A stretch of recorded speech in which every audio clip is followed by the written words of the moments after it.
تلنگانہ میں 4 بیٹیوں کا باپ احمد پاشا انصاف کو ترستا رہا۔ ڈبل بیڈ روم نہ ملنے پر پہلے MRO کے پاؤں پکڑے، اس کے بعد سیل ٹاور پر چڑھ کر خودکشی کرنے کی کوشش کی۔ تلنگانہ کے ضلع کاماریڈی کے راجم پیٹ گاؤں میں ایک دل کو جھنجھوڑ دینے والا واقعہ پیش آیا، جہاں ایک مجبور باپ احمد پاشا نے گورنمنٹ بے حسی سے تنگ آ کر اپنی زندگی ختم کرنے کی کوشش کی۔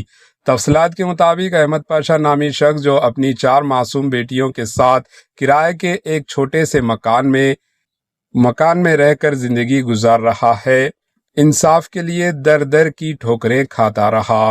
حکومت کی جانب سے غریب فیملیز کے لیے دیے جانے والے ڈبل بیڈ روم اندرما مکانات میں اس کا نام مستحقین کی لسٹ میں شامل ہونے کے باوجود اچانک نکال دیا گیا، جس سے اس کی امیدوں کو چکنا چور کر دیا۔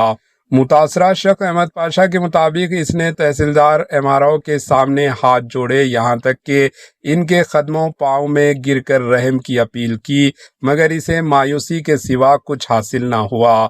آخرکار جب ہر دروازہ بند نظر آیا تو وہ گرام سبھا کے دوران سیل ٹاور پر چڑھ گیا اور خودکشی کی کوشش کی، جس سے پورے علاقے میں سنسنی پھیل گئی۔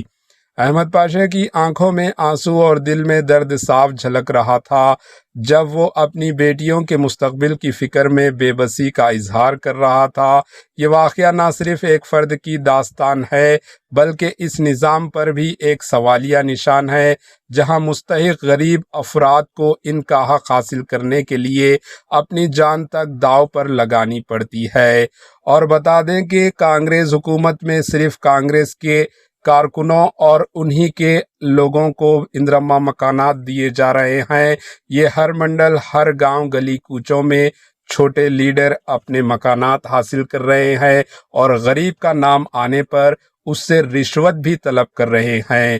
AHN نیوز چینل کی team chief minister Revanth Reddy صاحب سے اپیل کرتی ہے کہ غریب، ضرورت مند اور شفاف انداز میں ہی اندرما مکانات الٹ کیے جائیں، نہ کہ آپ کے کارکنوں اور آپ کی پارٹی کے لوگوں کو۔ Bureau report AHN news.